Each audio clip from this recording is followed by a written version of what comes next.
The NFL Combine kicks off this week, and there's a number of positions that the Lions are going to need to fill. But what are the three biggest position groups that I think the team should be focused on? Let's talk about that and a little bit more, starting right now.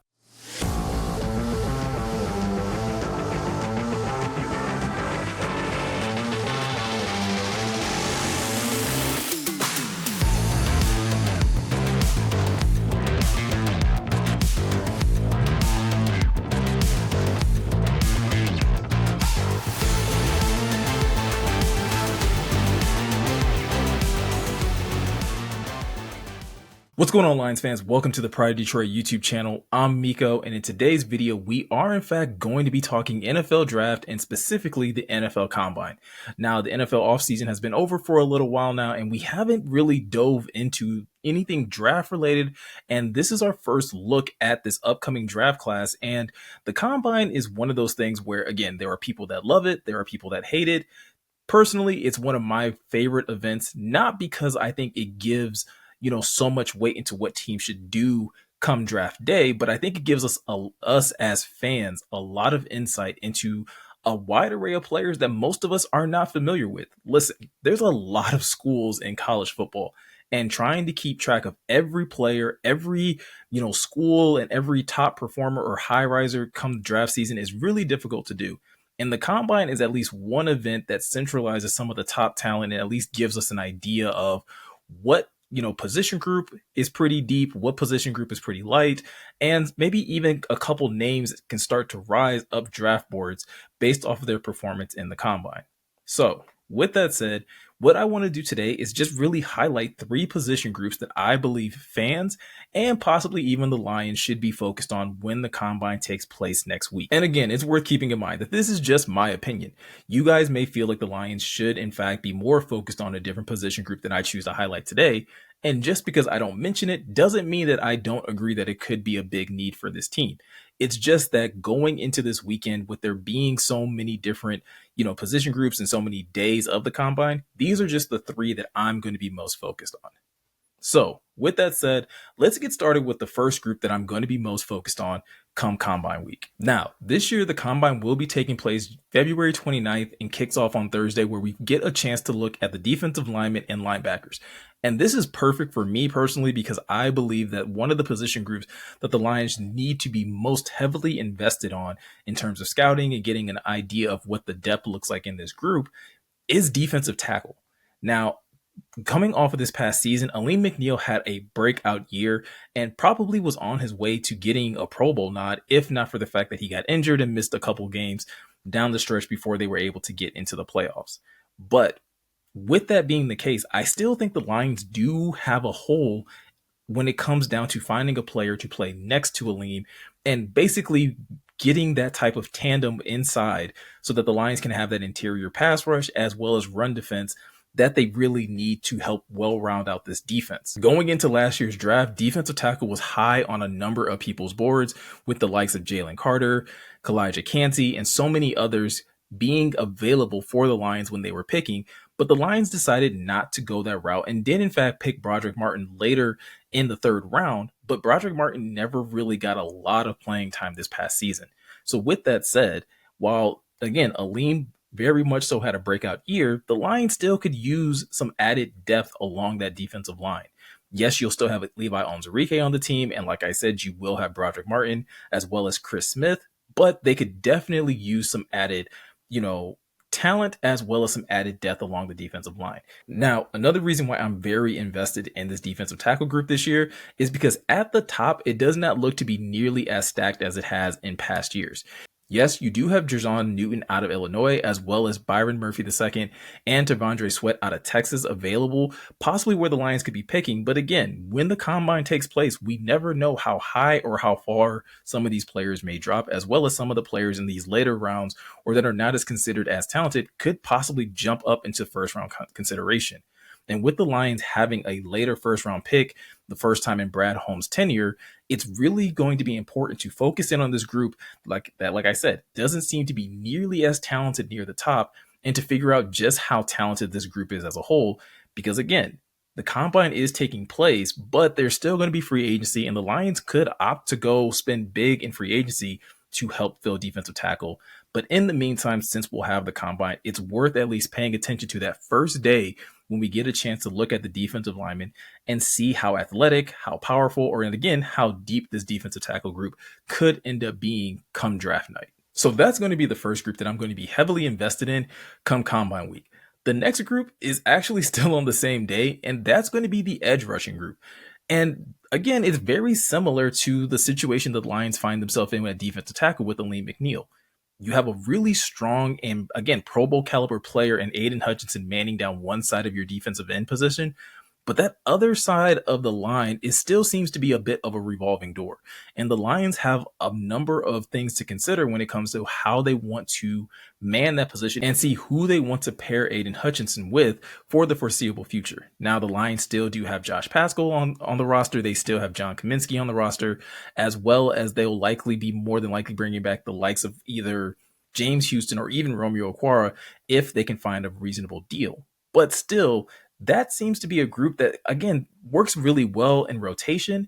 But with the Lions having that later pick, there may be the potential of finding one of these pass rushers who start to slide down the draft board, and either the Lions can get them at their 29th pick or even possibly trade up to get one of these more talented pass rushers to man the other side of the defensive line opposite Aiden Hutchinson, so that you can potentially have two high-profile pass rushers to start to build your defense around for the foreseeable future. Now, unlike defensive tackle, pass rusher does seem to be a little bit deeper, and it always seems to be in drafts that you can always find a high quality pass rusher even outside of the first round. But even looking into the first round, some of the guys that are being mentioned, like Dallas Turner, like Jared Verse, Leatu Lutu out of UCLA, you also have Chop Robinson out of Penn State, and the list goes on and on and on. There's going to be opportunities to find some good pass rushers to possibly man opposite Aiden Hutchinson, and again, determine what kind of pass rusher the Lions may want to have added to this roster. Again, much like defensive tackle, if they decide to go through the combine and they don't see anyone that really stands out, they still have free agency, and there are a couple big name free agents that may potentially hit the open market if their teams decide not to franchise tag them or, again, not to give them long-term extensions. But again, combine is happening this week. It gives you an opportunity to look at some young talent that will be much more feasible and still allow this team to build for the future. And last but not least, the third position that I'm going to be most focused on, and I'm sure this isn't a surprise, it's once again another defensive position group, and that being the cornerback group. Now, the cornerback group doesn't take the field until the second day of the combine, but it's still going to be worth being tuned in to see this group, because it seems to be this year that this group is a little bit deeper, and a lot of these players are being talked about as possible players being drafted in the first or even high second round. And again, with the Lions picking near the bottom of the first round, there is the potential that they could get one of these players to fall to them, or again, maybe pull somebody and pick someone that is being slotted for the second round, but because of where the Lions could be picking in the second round, they may not want to risk having to wait to see who falls to them later in that second round mix. Now, much like defensive tackle, last year there were a number of corners that a lot of people thought the Lions could potentially pick if they fell to them. And there was a lot of speculation that the Lions wanted Devin Witherspoon. Obviously, he was picked before the Lions could get to him. The Lions then later chose to pass on the likes of Christian Gonzalez and Deontay Banks. We'll see going into this year if this is the draft that they'll also continue to pass on corners, considering the fact that this group struggled mightily this past season. And if you don't believe me, go back and check the latest video that Morgan and I did where we kind of graded the defense. Of all the position groups, the defensive back group, specifically the corners, was the group that we were the harshest on, and I think it's for very good reason. If the Lions are able to go through the combine week, get a good evaluation of some of these top tier corners, or these young corners, should I say, it may obviously give them an opportunity to pick someone that could either A, challenge for a day one starting spot, or at the very least give them someone else that they can develop over the next couple of years. Something that I think is very interesting is that outside of Brian Branch and Ifeatu Melifonwu, most of the corners that the Lions have chosen to bring in that were draft prospects have mostly been undrafted. Jerry Jacobs, undrafted. Stephen Gilmore, undrafted. The Lions have not heavily invested in drafting corners. And like I said, the two that they have currently that they have drafted, one plays nickel and the other one now plays safety. It would be really interesting to see once the combine starts taking place, once we're able to see these players get on the field, if any of these corners are able to separate themselves. And like I said earlier, this group seems to be heavily stacked when you start to look at the likes of Quinion Mitchell, Terrion Arnold, Kool-Aid McKinsley, there's a lot of really top tier corners, again, that could be picked in the first round or potentially even high in the second round. And I would imagine that the Lions, who wanted a Devin Witherspoon last year, may be still looking to find that corner that they can at least bring into this defense and either A, like I said, challenge for a starting spot, or at least someone that they can develop long term and potentially become a starter by their second or even third year, because again, we've seen that sometimes development just takes a little bit longer. Now, those are the three groups that I'm going to be most invested in going into the combine. For some of you, I know the fact that I just focused on defense, you're probably going to be looking at like, okay, well, what about the offense side of the football? Again, the last day of the combine is dedicated to the offensive linemen. That is another day that I will definitely be checking out, again, just to be able to understand the depth of that group. But I think something that's really important to keep in mind when it comes to the combine is to not get overly excited about any prospect.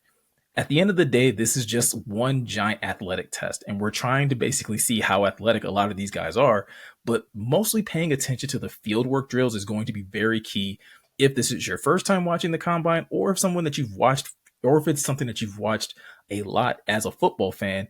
You should understand that the field work drills are by far the most important thing. Again, it doesn't necessarily tell you who's going to be a Pro Bowler or who's going to be the next big thing, but at least seeing how these players perform in that aspect, doing football activities, can at least give you an idea. For example, I told you that corner is a group that I'm going to be heavily focused in. Being able to see how these corners can flip their hips, who is able to get out of their breaks, who is able to, again, attack the football when they're, having these pass breakup drills, or being able to, have good hands.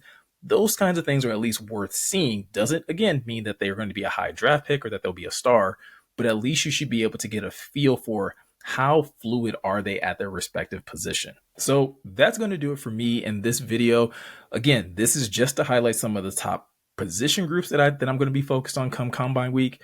If you want to know what players stood out the most to me, stay tuned to the Pride Detroit YouTube channel, because once the combine is over, me and Morgan are actually going to come onto the Pride Detroit channel and break down a couple players that really stood out to us from the week, and who we think the Lions should probably have a bigger focus on once it gets down to, pro days and even possibly draft night. Also, if you're looking for any more draft coverage specifically tailored to the Lions, be sure to stay plugged in at prideofdetroit.com.